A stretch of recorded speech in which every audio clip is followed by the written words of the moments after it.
Hello everyone, welcome to my channel. Panic spread through Billy Abbott's living room the moment Diane Jenkins Abbott burst through the door with Kyle right behind her.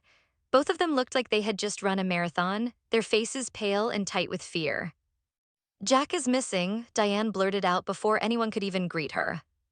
Billy froze. Sally Spectra, who had been standing nearby, immediately looked up. The tension in the room became suffocating in an instant. "What do you mean missing?" Billy asked. Diane paced across the room, running her hands through her hair. "Victor knows something, I saw it in his eyes. He didn't say it outright, but I could tell." Kyle clenched his jaw. Victor practically admitted it without saying the words. Billy frowned. "That's not proof." "It doesn't have to be proof," Diane snapped. "I know Victor, I know that look he has Jack." The room fell quiet. Sally looked between them nervously. Billy rubbed his forehead. "All right, then we go to Nikki." Diane immediately shook her head. "No." Billy stared at her. "Why not?" "Because Nikki won't go against Victor, not unless she absolutely has to." Kyle added, "And if we go to her without something solid, she'll warn him." Diane stopped packing and faced Billy directly. "There's only one thing Victor wants," she said. Billy didn't answer. "Chancellor," Diane finished. Sally's eyes widened. Billy looked away. Diane stepped closer. "You need to give it back." Billy laughed under his breath, but it wasn't humor, it was frustration. "You think I wouldn't if I could." Kyle frowned. "What does that mean?" Billy hesitated. Sally sighed and finally said, "Tell them." Billy looked at her, then back at Diane and Kyle's. "I don't actually own Chancellor," he admitted. The words landed like a bomb. Diane blinked. "What?" Billy exhaled slowly. "Phyllis does." Kyle stared in disbelief. "You're telling me my father's life is depending on Phyllis Summers?" Billy nodded grimly. Diane threw her hands in the air. "This is insane." Billy stepped forward. "Phyllis won't let Jack die." Diane turned sharply toward him. "Can we stop putting faith in people who don't deserve it?" she shouted. The room went silent again. Billy looked exhausted. "We just need to get her to cooperate." Kyle folded his arms. "And what will she want in return?" Billy didn't answer right away. But they all knew the truth. "Everything," Kyle muttered. Diane looked like she might collapse. "We have to move fast," Kyle said. "Victor won't wait forever." Billy nodded. "We get Phyllis on board," he said, "or Jack doesn't come home." Miles away, Jack Abbott woke up to darkness. The first thing he felt was the rocking. Slow, uneven. "Water." Jack groaned and sat up slowly. His head throbbed. "What the hell's," he muttered. He stood and stumbled toward the door of the cabin. "Locked." Jack pounded on it. "Hey, open the door." "Nothing." He tried again, louder. "Open this door." Silence. He searched his pockets. No phone. "They took it," he muttered. Jack leaned against the wall, trying to remember. Parking garage. He had been heading to his car. Then, nothing. His stomach tightened. Was I chloroformed? The boat rocked again. Jack looked around the cabins. Small, minimal. A yacht, maybe. He walked to the small window and peered outside. Dark water stretched endlessly. Lake Michigan. Damn it. His mind raced. Who would do this? Who could do this? The answer came quickly. Victor Newman. Jack scoffed. And of course, Victor never did anything halfway. Jack knocked on the door again, calmer this time. "Victor," he called. Silence. "I know this is you." "Nothing." Jack stepped back and laughed bitterly.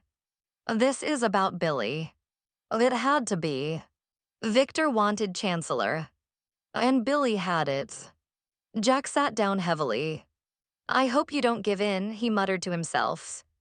Back in Genoa City, society buzzed with quiet evening conversation. Audra Charles walked in looking composed as ever. But the moment she spotted Holden sitting alone at the bar, she nearly turned around. Holden lifted his glass. Well, if it isn't the Queen of Genoa City. Audra sighed. Are you drunk already? Working on it. He gestured to the seat beside him. A drink. I'm not drinking. But you're sitting. Audra reluctantly took the stool beside him.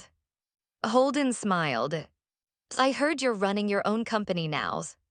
Audra smirked. Word travels fast. I'm impressed. You want a job. Holden grinned. I accept. Audra rolled her eyes. Very funny. Holden leaned closer. You know what would really impress me? Oh, what? You destroying the Kyle and Claire romance. Audra scoffed. You're obsessed.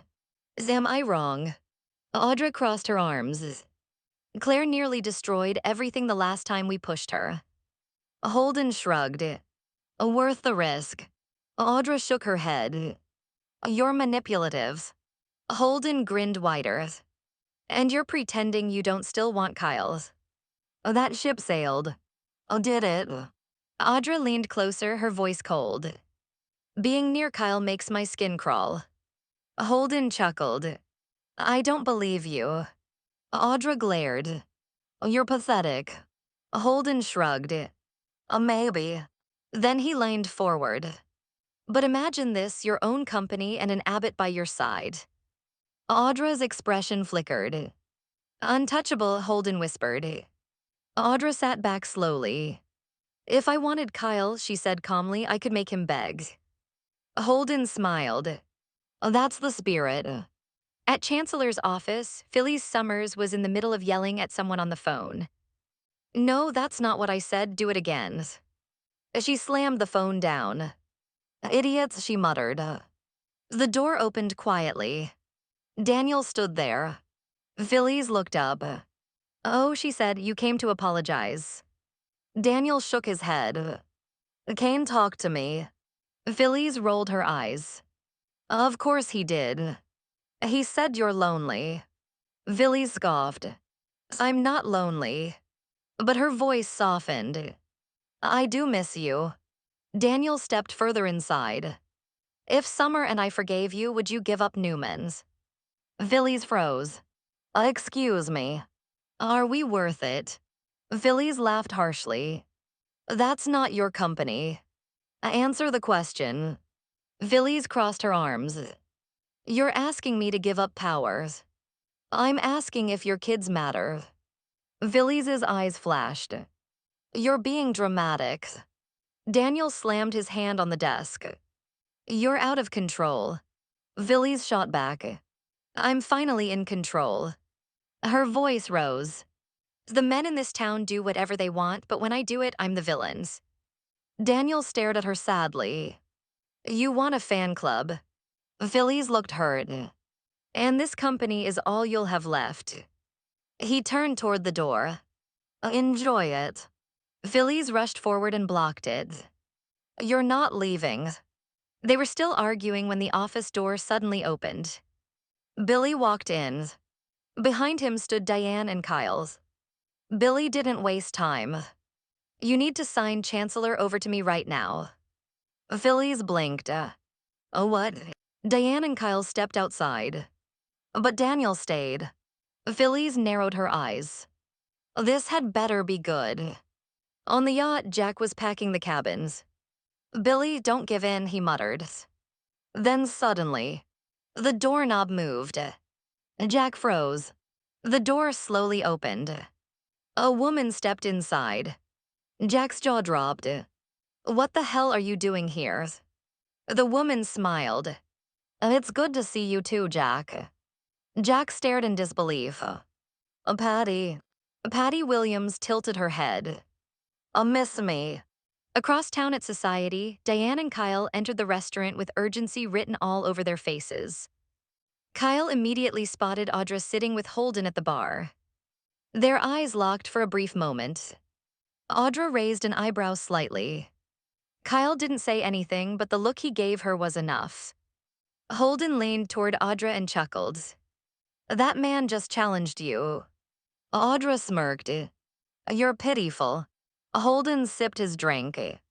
You two still have chemistry. Audra rolled her eyes. That chapter is closed. Sure it is. Holden leaned closer. You want Kyle to want you again. Audra's smile faded slightly. You're projecting. Holden shrugged. I know ambition when I see it. Audra looked across the room again.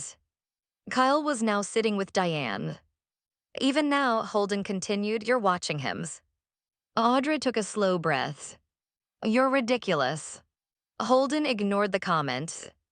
You help me with Claire and you get Kyle's. Audra laughed. You think Claire is that easy to break? Everyone breaks eventually.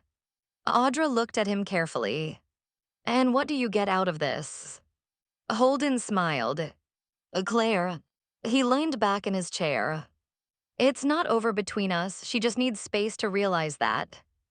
Audra studied him. You're delusional. Maybe. Then he leaned forward again. But we both want something. Audra tapped her fingers on the bar. You're asking me to start a war. Holden grinned. Exactly. Audra's lips slowly curved into a smile. Because you asked so nicely. She lifted her glass. I'm in. Across the room, Diane was spiraling. Kyle tried to stay calm, but the anxiety was written all over his face. Victor is enjoying this, Diane muttered. Kyle rubbed his temples. Mom. Diane shook her head. Nikki knows Jack better than anyone's. Kyle sighed. And she's letting Victor do this. Kyle hesitated. Maybe she doesn't know. Diane looked at him like he had just said something absurd. She always knows. Her voice cracked. If I have to go to Nikki and beg, I will. Kyle looked down. He's in danger, Diane whispered. Tears filled her eyes. And it's killing me. Kyle placed a hand on her shoulder. Billy will get through to Phillies. Diane looked unconvinced. He has to, Kyle added. Back at Chancellor's office, the tension was unbearable. Phillies stood behind her desk, staring at Billy. You interrupted a possible reunion with my son, she snapped. This had better be good. Billy stepped forward. Daniel was still standing there. Billy looked at him. Daniel, can you give us a minute? Daniel folded his arms.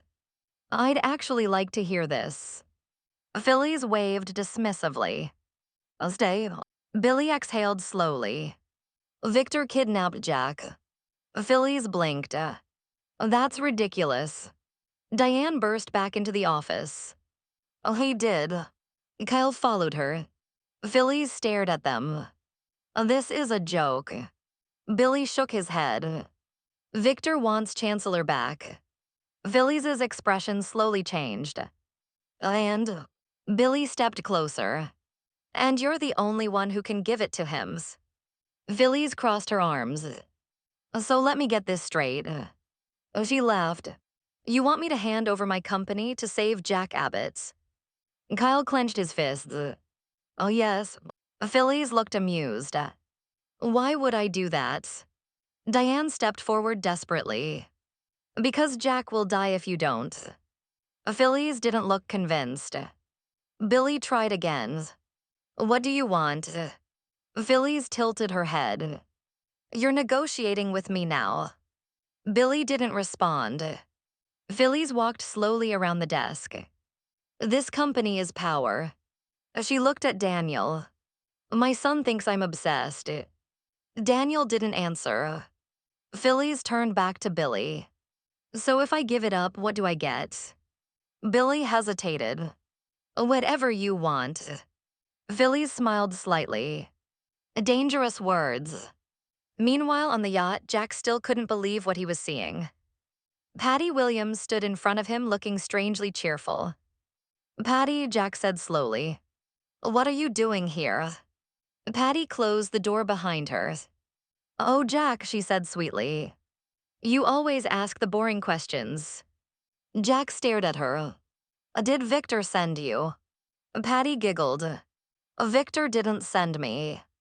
Jack frowned. Then why are you here? Patty stepped closer. I heard you were lonely. Jack looked completely baffled. You broke into my prison cell to socialize. Patty tilted her head. I'm helping. Jack's patience snapped. Helping who? Patty smiled mysteriously. You?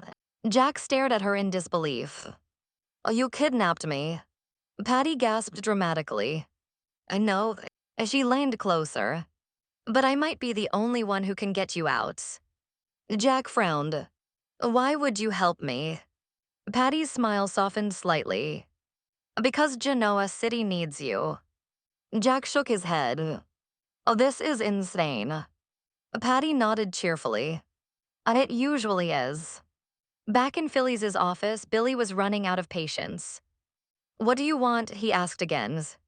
Phyllis leaned on her desk. I want respect. Kyle scoffed. Phyllis glared at him. Careful. Billy stepped in.